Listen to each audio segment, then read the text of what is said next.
I was healthy, completely healthy as a kid. And at the age of 4, suddenly I started having what seemed to be having these episodes where my heart would go to 240 beats per minute. Suddenly, not only did it go fast, but it was also going into arrhythmia. So it was very irregular heartbeats. What would that feel like? Imagine if you're in a bathtub and your head is being held underwater and you just couldn't come up for breath. You didn't know when it was going to come up. So as a kid, that was my experience, right? It was small things, trying to get up from bed. Going to school, some days it seemed like a dream because there came a time where I was too high of a liability to be able to go to school. I had experienced 2 heart attacks, really not much of the prognosis at the time. Heart disease wasn't really researched much in women, but less in children. Children don't usually get heart disease. If something happened, it was more like a physical, a valve, something that could be fixed with surgery or a murmur. In my case, it was an electrical problem. So, without having cure in sight, by the time of my second heart attack, my parents came to the United States. And in that process, it was about 5 years. Was a lot in CCU. What CCU is the cardiac care unit, which is the equivalent of the ICU. And that's where a lot of my experiences came from in the ICU, in a bed. Hello, everyone, and welcome to A Shot of Inspiration. I'm Greg Stevens, your host. Joining me today from her training crate is my Quaker Hanja co-host, sidekick, and man's best friend, Finley. Now, Finley will be leaving for the interview part of today, but today's guest I'm excited to have is Hanna Bauer. Now, Hanna is the author of Hustle with Heart, 52 Mini Shifts to Maximize Your Impact. She is also a member of the John Maxwell faculty and a leadership coach whose roots trace back to childhood marked by heart disease, which we're going to discuss in depth in just a few moments. She is currently preparing to launch her new digital course, Unlocking Your Heart Leadership Code. I love that she's doing this. And I met Hanna a couple of weeks ago, and we just hit it off. I didn't really know Hanna, but we spent a lot of time on Zoom talking. We have so much in common. So Hanna, thank you for being here. Welcome to the show. Oh, thank you for having me, Greg. And absolutely, I know it was one thing. Oh, you know this, we know that. So it's just like we could have kept on going. We absolutely, and that's why I was happy because we get to pick up where we left off. So I'm going to put Finley in the waiting room. We'll bring her back here in just a little while. I kind of mentioned it in the introduction because I was just amazed. Tell people about your heart condition and how old you were when you found out about it and all the different things, the doors actually opened. Yeah, no, thanks for so much for bringing that up. I was healthy, completely healthy as a kid. And at the age of 4, suddenly I started having what seemed to be having these episodes where my heart would go to 240 beats per minute. Suddenly, not only did it go fast, but it was also going into arrhythmia. So it was very irregular heartbeats.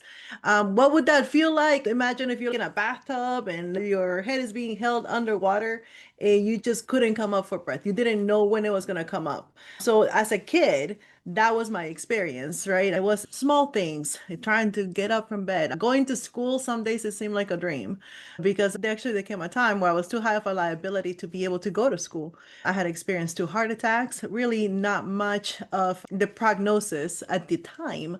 Heart disease wasn't really researched much in women, but less in children. Children don't usually get heart disease. If something happened, it was more like a physical, a valve, something that could be fixed with surgery or a murmur. In my case, it was an electrical problem.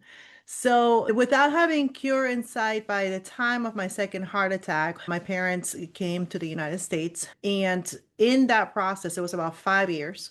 Uh, was a lot in CCU. What CCU is the cardiac care unit, which is the equivalent of the ICU. And that's where a lot of my experiences came from in the ICU, in a bed, and really making a whole world, even a creative world. And that's where the beat framework, the method came in. That's where my heart framework came out because I had a lot of time as a Yeah. kid coming in there. But obviously, I'm here. So I am okay. What ended up happening is throughout those years, there was a lot of failure points. There was surgeries that didn't work, open heart cath. There was a lot of drugs that were tried on to see if they would work. But again, being a child, all the things that happen anyway developmentally with the heart drugs, they didn't find something. So being in the heart transplant list, even my doctor felt that my heart was very strong, and transplant would give me perhaps at best 10 years. So this opportunity came in 1992 to do a never been done high risk heart surgery, now known as a heart ablation. And I got to be the first child that had this procedure. And it was done in combination with the two major hospitals here at the time it was called Eggleston and Scottish Rite in Atlanta. Later, now it's known as Children's Healthcare of Atlanta, and also with Emory University. So it was done in conjunction with all three. Again, an experimental part. As a kid, I didn't know the implications of it, right? Here I am, just trying to breathe, live, just being as most normal as I could. And I really didn't find out the implication until 20 years later when I got a phone call from Children's Healthcare of Atlanta saying that they wanted to do a documentary on my story because it was a pivotal moment. And that's when, again, I'm finding out really the implication of this. It was a medical breakthrough for the hospital for the way that heart disease is being treated now. At the time when my surgery was done, it was over 13 hours. Now it's done as a outpatient 45 minutes for most people. And that day I also found out when they did the documentary, when I got to be reunited also with my doctor, that 3,000 other children have been saved by the same surgery. It was definitely a moment where so many things came together for me. A lot of what I do with my coaching clients and training and leadership really came from those time in not only the hospital, but the whole living, loving, failing, excellence, and all that, but really understanding. So that's why I do love coaching, because a lot of times we don't see the blind spots. And honestly, if I look back at it, is the medical community did serve a lot just to be able to bring to light so many of the other things that were going on, in a sense, what so many of us do with coaching to be able to help our clients with the blind spots and be able to talk about things. Yeah. I was just amazed. You never know what anything in your life's going, the fruits of it until later. And just the mere Yeah. fact that you were the first of now more than 3,000 children. You're the first to go, didn't know. You're just trying to survive and make it. And what was interesting, though, a heart transplant probably would have lasted about 10 years. Yeah. And you're still here. And Yeah. to me, that's just a beautiful story of things falling into place. Now you said your parents moved here. Where did they move from? So we were in Venezuela at the time. We actually lived in the jungle, but I was born in Peru. Didn't live in Peru ever. 2 months we were in Margarita Island. A lot of people don't know that's in the Caribbean. And then we were in the jungle part. My father worked in the poultry farm, and that was actually his connection with Georgia. Most of the people know that Georgia is the big poultry capital of the world. So that's how we were able to come over here with the visa, and just how God ordained, even at the time. Again, this is back in the 80s. So it's a different situation with Venezuela from what it is today. But even how we were able to leave the country before all the mess really started that came afterwards. But it was, in a sense, my heart attack and the decision for my parents to come to the US, not only did it save me with my heart, but it really saved the whole family because of what was about to come. Really continues to be a very difficult time politically for the country. Yeah. You're here, you grew up here now and have had the operation. Everything was successful. Yeah. And now you've been working with John Maxwell's group. You're on faculty. How did that evolve? Did you always know you wanted to be a coach, a trainer? Did you have another career before? Did it just find you? What showed up for you? Oh my goodness, there was so many things, right? So being in the hospital, being isolated from a lot of things, once I got out, right? Essentially, it's almost getting out of jail. Hey, now you can go out there. It's this whole new world. So I was 16 when I got my quote unquote normal card. Go and live. I remember literally my cardiologist telling me, no, go live. And I didn't know what that was like. So in a sense, I would have to almost realize even what the humanity aspect. I started learning simple things. There were a lot of things I hadn't experienced, right? Like I say, even like playground or running, or what it was to be in a classroom with a whole bunch of kids every day, all the time. So in a sense, I had to learn all of these parts because there was so much I felt I had to learn. I said, let me go back to what made an impact for me in the hospital. And that was the volunteers. I remember the volunteers coming in, and my parents, they couldn't come in to visit visit me in the hospital. And the again in the CCU, you're very isolated. You cannot have visitors, so only certain people can come in. But those volunteers would come and they would play with me. They would talk with me. They, in a sense, they were the ones that brought humanity to me. When all of the other things were happening, of course, people were trying to help me and save me, but these people were just treating me like another human. And that made such an impact in me in their service that I didn't know what to do. All I knew is I wanted to do that. I just wanted to serve. And what did they give? They gave their time. And that's what I started doing. I started giving my time. I went back to the place where I had started in the hospital, and I became what they call at the time, they call it candy striper, Mhm. that would go in and deliver the cards and would give the flowers, then became a playmate for the kids that were in the hospital. Same thing. A lot of times were cancer patients is where I was because they would stay there a long time. And in the service, I went to a meeting at the Interact Club, and that's when they said that service was leadership. And suddenly, that was the first time I made a connection. I was like, wait a second, I serve. Right. Does that mean I'm a leader? Is that what a leader is? And that's what the first time I learned about service being leadership and being a servant leader. And when that came together, so that's what I want to do. I want to serve. That was my whole part. I just wanted to serve the same way that so many people had served me. And I understood the way that I could become a better servant is by becoming a better leader. And that's how all of that started evolving. So I just got addicted to serving. And that one thing led to another from high school. And I got elected to be a lieutenant governor of the Interact Club, eventually a service club. Then went to Georgia State. I got elected to be president of the Student Government Association. From there, not only did I graduate, I was in the Student Advisory Council for the state. I started just serving. And when I get to serve, I got to be with a lot of great people, a lot of great leaders, and I started learning from them. I got to serve and not only with one university, with other universities, with councils, collaborating. I started doing health clinics in the community. And then that involved me having to talk to government leaders, business leaders, health leaders. So I started collaborating with all the people that really made the communities work. And that attracted me very much to want to even learn some more. Then I started learning about the value of the business community because business is the oxygen, what things that make it work.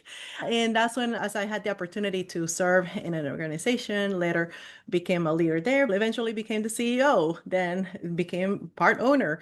And not only that, then I was in the serving, got elected in Washington, D.C. to then have a seat at the table in the board of directors for now leading education. And later on, I got to be elected as chair. So suddenly it was all a thing of serving, and I got to help people in my industry during a very hard time when our industry was being disrupted with technology, with budget cuts in education K through 12, that I got to help then other fellow businesses that were there. My partners were Pearson, Hewlett Packard, Penguin Books. And just it was a matter of serving. And from that, it opened the door for me to then be in Maxwell leadership.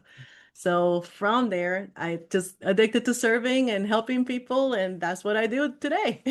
What was your first course that you did with Maxwell that kind of pulled you in? Because I was never a part of Maxwell's organization, but I've read his books, loved their work, viewed it from afar, have met many trainers that actually done their work. I was working with Yeah. Crucial Learning, same type of groups. What was the first Maxwell program you ever took, and how did that lead into you getting on the faculty?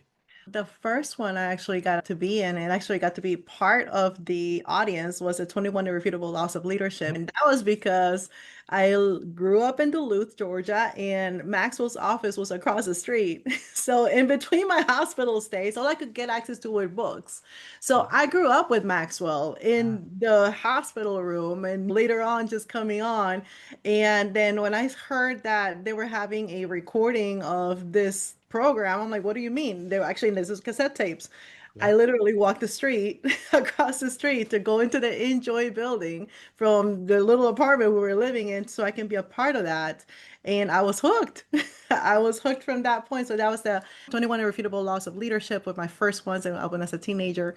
I started diving into it. And later on, as I was having to lead an enterprise, the one that really impacted me to understand what had happened and what I had done good and not so good, what my mistakes were, is that leadership. Shift really got me, and I think because of the many things that were happening later on, so many transitions and the adaptability, the flexibility, the agile. At that point, I had already been trained as a black belt in Lean Six Sigma, which was continuous improvement. A lot of good things came from that, but also I learned a lot of lessons from that and how not to do things and what to do. But leadership really brought so much of it in a way that I could then express it so I can train better. And that's still the book that I go to, is still a lot of the talks when I do into organizations and do my keynotes. A lot of it is based from leadership, from the consistent change. And that's been a constant in my life. Consistency, change, disruption, uncertainty. And I think that book is just something that all leaders should read, really, to be able to maneuver, adapt, and win in a time of uncertainty. Yeah. I love that because what I heard you saying, it gave you the distinctions of leadership and the vocabulary to find your voice to be able to share that. Would that be correct? Yes, Yeah. because I didn't understand that what I was doing was adaptability. I didn't get Yeah. that. I didn't understand what I had learned the hard way was actually already in the book, which was to go from a soloist to a conductor. And that's what I had. Again, you're trying to serve, right? But then the blind spot that comes in is that, oh, I have to do everything myself, or let me do this better. So you become the soloist, but you cannot be a soloist in an orchestra. It's not going to sound well, and then it gets boring and it's just not going to change its tune. Right. So I had to understand that in order to really serve people, and it's you become the conductor, and the conductor doesn't have an instrument, but it makes the instrument sound beautiful, and that's really in service to me. That was one of the things. Oh, I get it now. I understand. Being able to understand the strengths of every instrument, being able to direct them in a way where they can be spotlighted, showcased, and at the same time, you're not the one that's playing a single note. Yeah. Yeah. I heard something the other day. The conductor turns its back on the crowd. And you look at all the other stuff and you turn your back. You're not looking for accolades or anything else Mm, after it's done. We got to get this done. This is the direction we go. I love that. I really yeah. love that. So let's talk a little about what you love to teach. We're going to talk in a moment about the program you're designing, but before your program, what was the thing you loved teaching the most? Because I know with Crucial Learning, mine was teaching people psychological safety and being able to separate the facts in their stories, manage their emotions. That was a piece of Crucial Conversations. But that area is what I loved teaching. What's the one thing you really love teaching about maybe the Maxwell stuff before yours? Because we'll talk about yours in just a moment. So it's interesting, right? Because I realized that the areas, I realized my strength. I did have my upbringing is a bit different, right? I had to become very hopeful in areas that were not hopeful. So I would say that is a strength of mine. However, I also realized that I cannot teach out of my strengths only because then I was not going to be able to really serve my people best only from that. So I actually started teaching things that I was not as strong in because they helped me be better. And that was the team dynamics part. When I understood the team dynamics, one thing that Maxwell talks about is like 5 levels of leadership, going from a positional place to a place where you're getting permission. And that really takes relationship. Again, because I wasn't around a lot of people growing up, relationships weren't necessarily my stronghold. Yet I realized that it was only through relationships and leveraging those relationships and those connections that were really going to be able to make the impact that I wanted to see. Because of my own curiosity, what is this about? I started teaching a lot more on the group dynamics part of what through Maxwell team we have the disc, for example, and that helped me understand not only my communication, but it helped me understand and help other people understand how they communicate, but then how overall we communicate together. So that was one of the main things, but using it as a tool to be able to then go into not the positional leader, but into the permission leader that then moves into that legacy leader. And it's not something that you get to pick, oh, I'm going to be a legacy leader, it's something that you earn. So it's looking at the ways that you earn through that part. And one of the great things about what Maxwell teaches us is connection. It really is about connection, and that everything does really rise and fall on leadership. And that's connected as you are is going to make the strength of what not only your leadership, but the organization that you're leading. So those are my favorite things because it was one of the areas that I wanted to learn. Like I was like, let me understand this better. And it's something that I see not only I saw it with myself, obviously, but also with leaders that I serve, because we have very high performing leaders, very well intended leaders, but then they also become a very burned out leaders and sometimes the solution leaders that step away. And that is also because as much as we need to do personal development, we need to really learn to connect and develop our teams so that we can have the collective impact that we're looking at. So understanding that was a problem of mine has helped me better serve leaders to be able to do and see that as well. That's awesome. That's so good. I can tell it's a passion for you. I love that. Yeah, Well, let's talk about unlocking your heart leadership code. It's a new digital course. Is that yeah, correct? that's correct. And is the beat method a part of that, or is that Yeah. something different? No, it is. So the unlocking your heart leadership code is one of the things I realized is both, right? Is one is alignment, internal alignment for external execution. So the beat is what I took from the heartbeat, I love it. is what I need to do as a leader to personally align with my own values so I can grow in those values and be able to see the transformation that I want to see in wherever I'm going in my relationships, in my organization, in my community. So the beat is from believe, engage, act, and transform to where the what brings into alignment is my belief giving me the transformation that I want. So engage and act are going to consistently be giving me that alignment. So that's a part of the unlocking your heart leadership code. Heart being the values-based framework that not only have I seen top leaders that are just getting it out there, develop it, but I see great organizations also developing that in their members and leaders. So that's what Heart's about.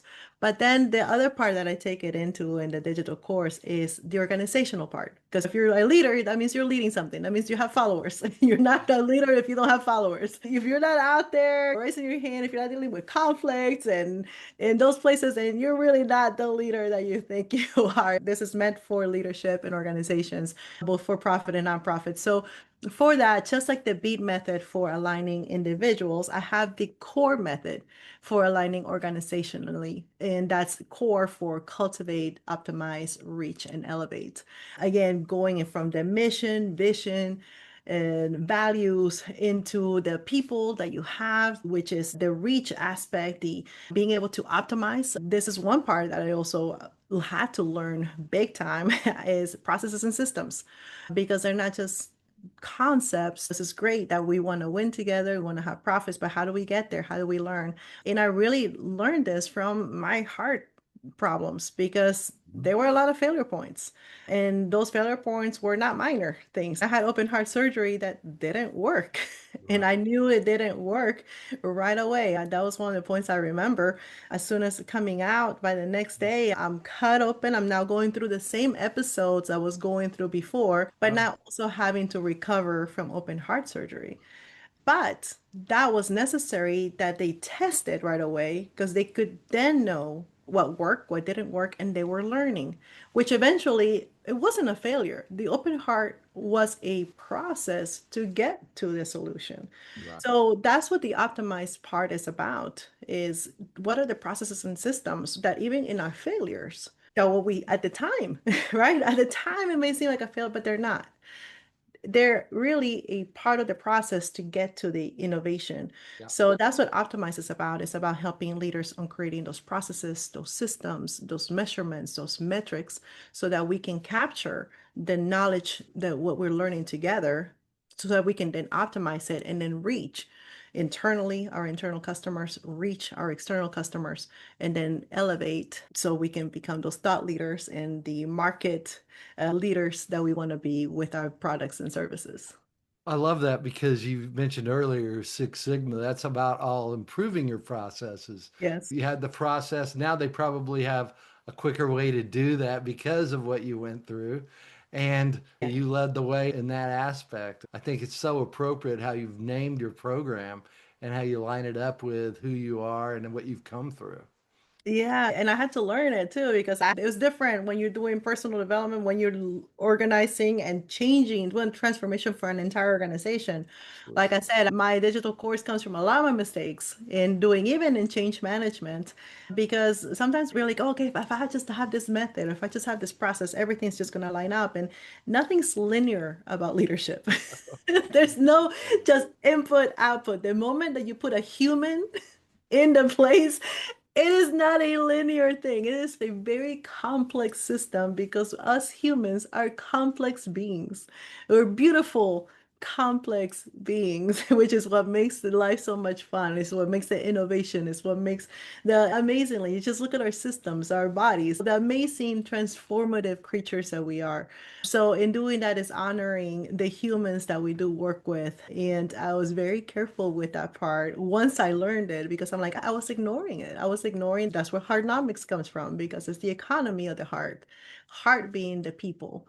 The heart is both the ones that we do work with, the ones that we do work for, the ones that we are really looking to be not only viable, but really service and transform their world with what we do. And I think with your heart, with serving, with everything you're doing, and it's almost time, this has just flown for me. But I want to ask you one last question that kind of Yeah. encompasses everything because I love that you've served. You've been Six Sigma. You've have your programs. I guess the acronyms are correlated with your heart. What Yeah. is a moment in your transformational facilitation training that perhaps left a permanent imprint on your heart? Oh, thank you for asking that. I would say it would be my first transformation trip with Maxwell. And that was in 2021. We went to the Dominican Republic. And this is the crazy part, right? And this is why I love John, Papa John, who we call, because his idea was that we can create a transformation. One is in personal transformation. We talk about transforming organizations, but then transforming an entire country. So that's what we did. We went from one end of the country, the Dominican Republic, to the other end, doing values-based leadership, training leaders. So by this time, they had been day 4. You don't know where you're gonna go. It could have been 3 hours away, it could have been 45 minutes. I ended up in a cultural community center 4 hours away from where we were. Some days I was at what their equivalent of DFACS, what we have here, the Department of Children's Services. One of the last stops I had was at the police headquarters. And this is where suddenly there were 14 governors for the country that were there. So these were the people. Okay. It was very formal, very part. We started through the process, and this is what the moment for me was because even in all that, we had gone through different levels of leadership from restaurant owners, educators, now governors. And it's really not only in trusting the process of the content that you bring, but the humanity that really just giving a safe space for humans to connect, the difference that that can make. I remember at the end of the governors, at first, they didn't want to do the process the way that I explained it. Part of it is you have to read, each one takes a turn, they read it. They didn't want to each take a turn. They're like, we're all going to just read it on our own and we're just going to come together and talk about it. It's like, no, no, I had to bring correction. There's a process. So one is coming out of myself. Okay, I'm going to tell these governors that are obviously leading the country, no. we're gonna have to stop and read it out loud. And they did. And once they did, and again, trusted the process, that letting already what had started like, oh no, we can do it this way, it'll be faster, it'll be more efficient. It's like, no, let's do the process. And at the end of our time together, when they had shared and all this stuff, I remember one of the gentlemen, one of the governors there, he stood up and he just started crying because he mentioned, first of all, he said he wanted to take this to his family, to his kids. That's where he wanted to start at. If he was going to be the leader for his people, and that immediately, poof, changed to me what not only the importance of the process, but honoring the process. But the other thing that he said was, I have been knowing about these ladies, these other leaders for over 7 years, and we've never talked. We've never sat there and talked. And today, I see the great leaders they are. And he physically gave them their phone number right then and there. They exchanged phone numbers from different parties, political parties, just because they were able to see themselves as people that value people, that wanted to be of value to the people. Nothing more than just making a space, honoring a process, honoring the people in the process. And what happened from there, I don't know, except that I know that it has continued to grow. Dominican Republic has continued. We train in those 4 days, I think about 14,000 facilitators. And from now it's well over 50,000. It continues to grow. But it taught me a couple of things that, one, honor the process, be true to what you know, but really is giving that space, a safe space, just the difference that you can really make in a country, in an organization, in your world, just by talking to one another. And I loved it that this person started with, I want to do this in my family first. So the importance of really realizing putting your family as a leader. And I think that's one of the things that consistently comes in, is that I want to do it at home first. Do it with me first, so then I can take this, be the change in the world that I want to see. I love that. Yeah. When he said that, that's the first thing I thought. Yeah. Lead it home and then it'll go out, because what we do internally shines forth externally. So I really appreciate that, Hannah. Thank you so much for taking your time to be a part of this and share your amazing story today with our listeners. Folks, please like or subscribe and share this episode with a friend. It helps us expand our positive message to those people who need to hear it. And Hannah, before we finish up, could you please tell our listeners how to get a hold of you? We're going to put your social media up, but verbalize for those people listening today how they could actually get a hold of you. Sure, absolutely. You can go to my website. It's probably the easiest way, at heartnomics.com, HEARTNOMICS.com. You can find me on LinkedIn too, Hanna Bauer. You'll find me there, Hanna D. Bauer. But usually most social media, Facebook, LinkedIn, all of those fun places. I love that. Look her up and engage with her, please. And folks, I'm Greg Stevens here in Austin, Texas. Thank you for listening to Shot of Inspiration with my Quaker Hanja co-host, sidekick, and man's best friend, Finley. Again, thank you. Thank you, Hannah, for being here. And be bold, be courageous, and respectfully speak your truth. Thanks so much, everyone. Bye-bye. Thank you. Bye-bye. Thanks for listening to this episode of A Shot of Inspiration. If you like this or any of our other episodes, make sure you rate it and share it with a friend. This is Greg Stevens, and we look forward to being with you next time. Until then, be bold, be courageous, and respectfully speak your truth.